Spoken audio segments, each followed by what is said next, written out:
Isang maganda at mapagpalang araw po ng linggo sa inyong lahat mga kapatid. Sumapit na po tayo sa ikalimang linggo sa panahon ng Pasko ng Pagkabuhay. Pagbati po sa lahat ng mga viewers, mga tagapagtangkilik at lahat po ng mga sumusuporta sa gawain ito, ang Daily Gospel Reflection. Salamat po sa inyo At sa mga deboto ni San Antonio ng Padua, maraming salamat po sa inyong patuloy na pagtangkilik at pamimintuho, pagmamahal sa ating Santong Patron San Antonio de Padua.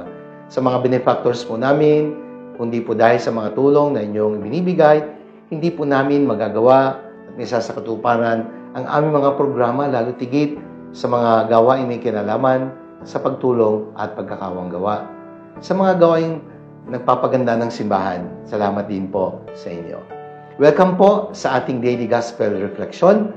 Sama-sama po nating pagnilayan ang mga salita ng Diyos mula sa mabuting balita sa araw na ito.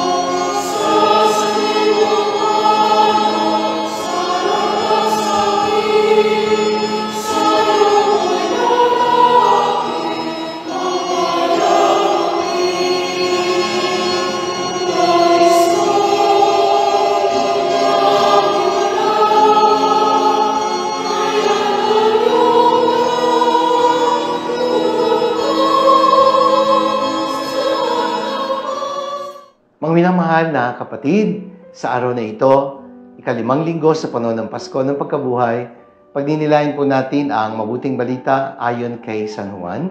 Ito po ay mula sa 15 kabanata, mga talata 1 hanggang 8. Ang pamagat po ng pagdinilay na aking ibabahagi, ang ugnayang dapat nating iniingatan. Sabi ni Jesus, "Ako ang puno ng ubas, kayo ang mga sanga. Manatili kayo sa akin." Paulit-ulit po na binabanggit ni Jesus sa ating Ebanghelyo ang tungkol sa pananatili. Kaya kung mayroong mang ugnayan na dapat na nananatili at iniingatan, ito po ay ang pakikipag-ugnayan natin sa ating Panginoong Jesus. Kani-kanino ka ba nakikipag-ugnayan? Sino-sino ba ang mga taong itinuturi mong importante at malapit sa iyo? Kani-kanino ka ba kumukonekta? Sino ba ang mga connections mo? Alin ba ang mga ugnayan sa buhay mo na hindi mo naman kailangan pero pinagpipilitan? At yung mga ugnayang mahalaga na hindi mo hinahayaang masira o mawala. Sa dami po ng ating mga kilala, dumarami din po ang mga nabubuong ugnayan sa ating buhay. May mga panandalian lang at meron naman talagang pangmatagalan. Katulad po ng ugnayan sa pagitan ng mag-asawa. Sila ay nangako magmamahalan habang buhay. Kaya ang ugnayang hinihingi ay pangmatagalan, panghabang buhay. Hindi temporary, lifetime ika nga. Sa mga mahalagang relasyon o ugnayan natin sa buhay, nagsisikap po tayong gumawa ng mga paraan para ito ay hindi masira. Inaalagaan natin. Pinatitibay ang samahan. Gumagamit ng mga means para makipag-communicate. Nung una po, sulat, tawag sa telepono. Pero ngayon po sa cellphone nga, sa chat pa lang, Viber, Instagram, Messenger, marami na pong means para mapatibay natin ang pakikipag-ugnayan sa isa't isa. Kaya lamang, baka nagiging impersonal because we make use of impersonal means to communicate. And so the relation becomes impersonal. May dalawang mahalagang bagay po sa buhay ng Panginoon na iniingatan niya in terms of pakikipag-ugnayan. Ang unang ugnayan po ay ang kanyang pakikipag-ugnayan sa Ama. At ito po ay kanyang iniingatan. Sa paanong paraan? Sa pamagitan ng pananalangin. Sabi nga, prayer is the best means of staying in love with someone. Kapag nawala ang communication, kapag nawala ang prayer, maaring maging mahuna, hindi matibay ating pagkikipag-ugnayan sa Diyos. obedience to the will of the Father, sapagkat ang pagsunod sa kalooban ng Ama ang pagkaing bumubuhay sa Kanya. Kaya napakahalaga ng ugnayang ito, kaya't gagawin ng Panginoon ng lahat, huwag lamang itong masira. Ang pangalawa ay ang Kanyang pakikipag-ugnayan sa atin. Kaya sabi niya, ako ang puno ng ubas, kayo ang mga sanga. Manatili kayo sa akin at mananatili ako sa inyo. Madiin ang mga salita ni Jesus. Nais niyang manatili tayo sa Kanya because it is only in remaining in Him na tayo po ay makapamumunga. Kaya ano ba ang benepisyo? Ano ba ang magandang resulta kapag tayo nananatili kay Jesus? Una, ang pagkakaloob ng Diyos nang hinihingi natin sa panalangin.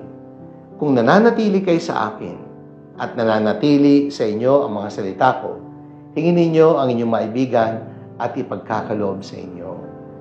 Baka hingi kang hingi, hindi mo naman natatanggap ang hinihiling dahil wala ka namang matibay at personal na pakikipag-ugnayan sa Diyos.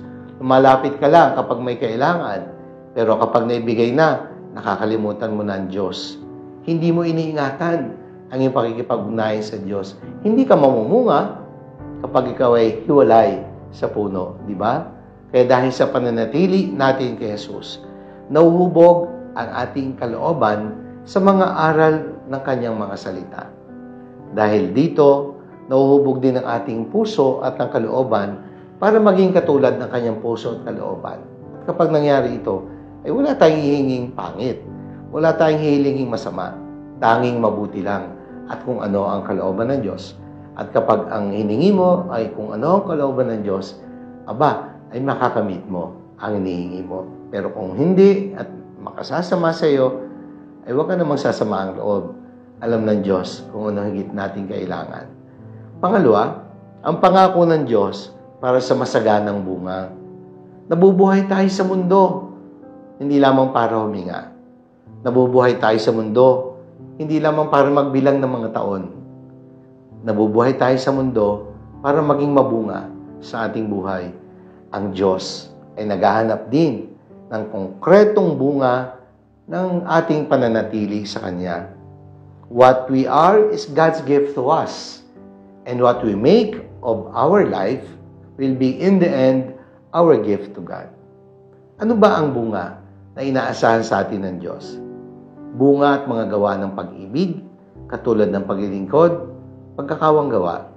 Kaya nga dito po sa Pambansang Dambana ni San Antonio ng Padua, sa tulong po ng inspirasyon ni San Antonio, kami po ay nisisikap na gumawa ng paraan upang ang dambanang ito ay maging daluyan ng tunay na pagpapala sapagkat ito ay bukal ng pagkakawang gawa. Kaya nga, Pambansang Dambana ni San Antonio ng Padua, bukal ng pagpapala, huwaran sa pagkakawang gawa. And we can only give what we have received. At huwag kang aasang tatanggap kung di mo naman kayang ibigay ang iyong hinihingi. Because you cannot receive what you are unwilling to give. Hindi makapamumunga ang sangang hindi nananatiling na nakakabit sa puno. Ngayon hindi naman, hindi kayo makapamumunga kung hiwalay kayo sa akin. Malinaw po yan sa sinabi ng Panginoon. At ang panguli, ang pangako ng Kanyang pananatili sa atin. Kapag tayo nanatili sa Kanya, higit ang pananatili ng Diyos sa atin. Sabi nga, every day in prayer, take one step closer to God, and God will take more steps closer to you. Manatili kayo sa akin at mananatili ako sa inyo. Tandaan ninyo, ako'y kasama ninyo hanggang sa wakas ng panahon. Kaya nga, ang pinakamaganda sa lahat ng mga assurances is the assurance that by remaining in God, ang Diyos ay mananatili sa atin. O di ba? Ang ganda. Kaya manatili na upang ang Diyos ay manatili din sa atin. Manalangin tayo. Ama naming makapangyarihan, maraming salamat po sa iyong patuloy na pananatili sa amin. Patuloy mo kaming hubugin upang higit ka naming mahalin at mapatibay namin ang pakikipag-ugnayan sa iyo sapagkat tanging sa pananatili lamang namin sa iyo kami ang mabubuhay at makapamunga. Amen. Maraming salamat po, mga minamahal kong kapatid. Sana po ay inyong nagustuhan at nakatulong ang ating pagninilay para sa linggong ito. Sakaling inyong nagustuhan at nakatulong, i-like po ninyo at i-share. Ibahagi po natin ang mensahe ng Ebanghelyo araw-araw sa ating mga mahal sa buhay, mga kakilala at mga kaibigan. Let us always fill the world with the message and power of God's words. Sa inyo pong lahat, sa inyong walang sawang pagtangkilik, maraming pong salamat. Pagpalain tayo ng makapangyarihan Diyos, Ama, ng Anak, ng Espiritu Santo. Amen.